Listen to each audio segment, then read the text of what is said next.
This channel does not promote any violent, harmful, or illegal activities. All content provided by this channel is meant for an educational purpose only.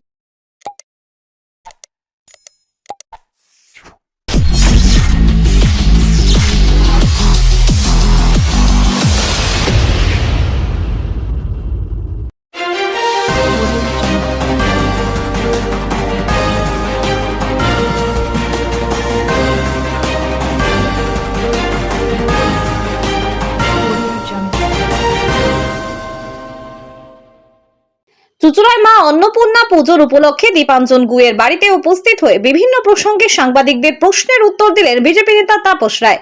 তৃণমূলের রামনবমী নিয়ে বললেন, মানুষ সব বোঝে, কারা ভাগ বসাতে চাইছে। আগে জয় শ্রীরাম শুনলে চটে যেতেন, এখন রামনবমীর মিছিল করছেন। আমরা চাই সবাই করুক রামের নাম, যদি সত্যি করে শ্রদ্ধা ভক্তি থাকে ভালো, কিন্তু যারা হিন্দুদের নিয়ে বাজে কথা বলে তাদের বিরুদ্ধে ব্যবস্থা নিতেন। ওনার ইগো স্যাটিসফাই করতে গিয়ে এতগুলো লোকের ভবিষ্যৎ নষ্ট হলো। উনি কোনোদিন ভুল স্বীকার করেন না। ওনার পাশে থাকা স্তাবকটা সেই ভুল ধরিয়েও দেন না। মানুষ সব বোঝে, বিগত দিনে দেখিয়েছে, আগামী দিনেও দেখাবে। মানুষ তৈরি হয়ে গেছে, 26 জবাব দেবে। গত 14 বছর বাংলা সরকার এবং প্রশাসন নিরপেক্ষ নয়। নিয়োগের বিষয়ে থাকলে শিক্ষা দপ্তর নয়, সব দপ্তরে দুর্নীতি হয়েছে। এর সবকিছুর মূলে রয়েছেন মুখ্যমন্ত্রী হিসেবে মমতা বন্দ্যোপাধ্যায়। ব্যুরো রিপোর্ট, আমার কলকাতা নিউজ। আরজেডিও বিভিন্ন জায়গায় কলকাতায় পোস্টার মেরেছে, তৃণমূলের বিভিন্ন বিধায়ক তারা রামনবমীর মিছিলের আয়োজন করছে। না কেন, আপত্তিটা তো কিছু নেই। রামনবমীর নিয়ে যত দুশ্চিন্তা চিন্তা হচ্ছে তৃণমূলের। তার কারণ হচ্ছে মমতা ব্যানার্জিকে জয় শ্রীরাম বললে উনি সেটা মনে করেন ওনাকে সেটাকে বোধহয় গালিগালাজ করা হচ্ছে। উনি তেড়ে গেছেন বেশ কয়েকটা জায়গায়। তো এগুলো যে উনি ভুল করেছেন সেটা উনি আসলে ওনার মুশকিল হচ্ছে, ওনার ইগো এত যে ভুলকে স্বীকার করেন না। টু আর ইজ হিউম্যান, উনি তো তার ঊর্ধ্বে নন। উনি অনেক এরকম ভুল বকেন, ভুল কথা বলেন, ভুল কাজ করেন, কিন্তু স্বীকার করেন না। এবং ওনারকেও ধীরে যে ওনার দলে যে স্তাবক দ্বারা পরিবৃত, সেই স্তাবকরাও কখনো বলতে সাহস করে না তাড়িয়ে দেবে বলে।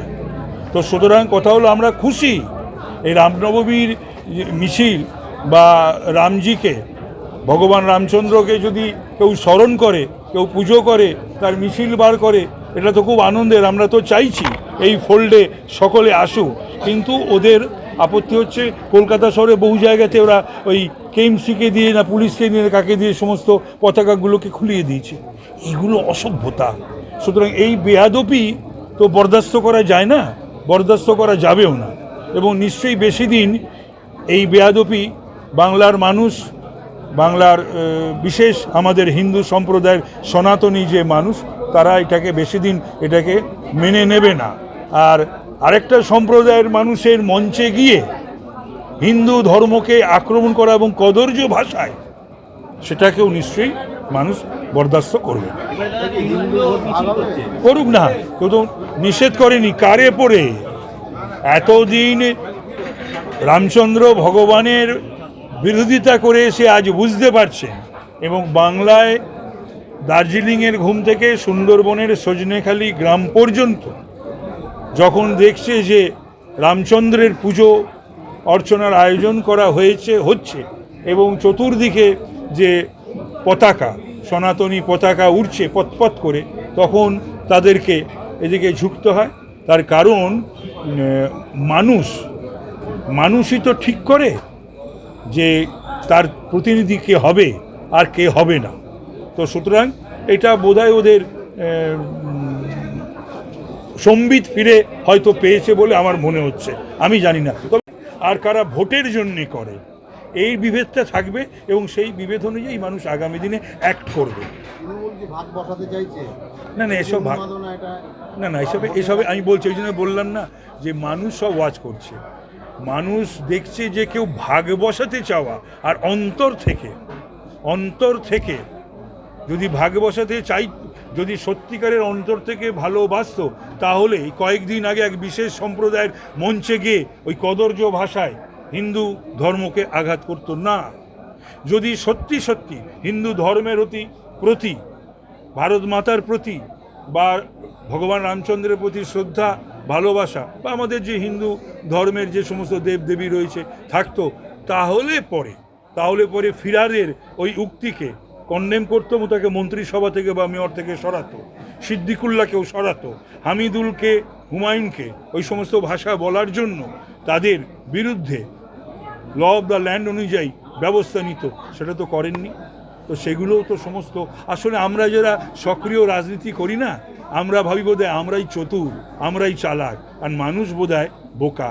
উল্টোটা, মানুষ চুপ করে থাকে যখন যেটা করার বাংলার বুকে তারা করেছেন, ভারতবর্ষের বুকেও করেছেন, আগামী দিনেও বাংলার বুকে তারা দেখাবে। 77-এ দেখিয়েছে, 2011-এ দেখিয়েছে, আর আগামী 2026-এও মানুষ তৈরি হয়ে গেছে যে কি করবে কি করবে না।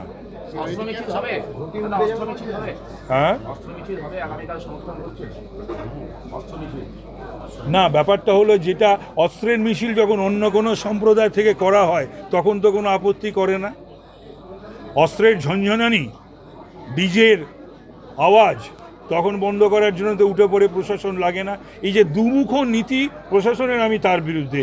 যদি কখনো দেখা যায় যে না, অন্য জায়গাতে একরকম, এখানে একরকম, তো সুতরাং তাহলে পরেই সেখানে আপত্তি থাকবে। আর তা না হলে প্রশাসন যদি নিরপেক্ষতা বজায় রাখে, সরকার, প্রশাসন এবং সাধারণ প্রশাসন, পুলিশ প্রশাসন, তারা নিরপেক্ষ থাকবে, এটা আশা করা যায়। কিন্তু বাংলায় গত 14 বছর প্রশাসন এবং সরকার নিরপেক্ষ নয়।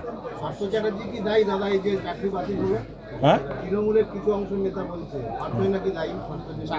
চাকরি এই যা হয়েছে, আমি বলছি, এ শুধু শিক্ষা দপ্তর নয়, এহেন দপ্তর নেই যদি নিয়োগের ব্যাপার থেকে থাকে আর সেখানে দুর্নীতি হয়নি, এটা কেউ বলতে পারবে না। এই সমস্ত কিছুর জন্য তো দায়ী তো নিশ্চয়ই রয়েছে যারা মন্ত্রী ছিলেন, বা যেখানে যেখানে দুর্নীতি হয়েছে, বা সরকারি আধিকারিক, এগুলো তো রয়েছে। কিন্তু সবচেয়ে বেশি যিনি দায়ী, সব কিছুর ঊর্ধ্বে, সেই দায় তিনি অস্বীকার করতে পারেনও না।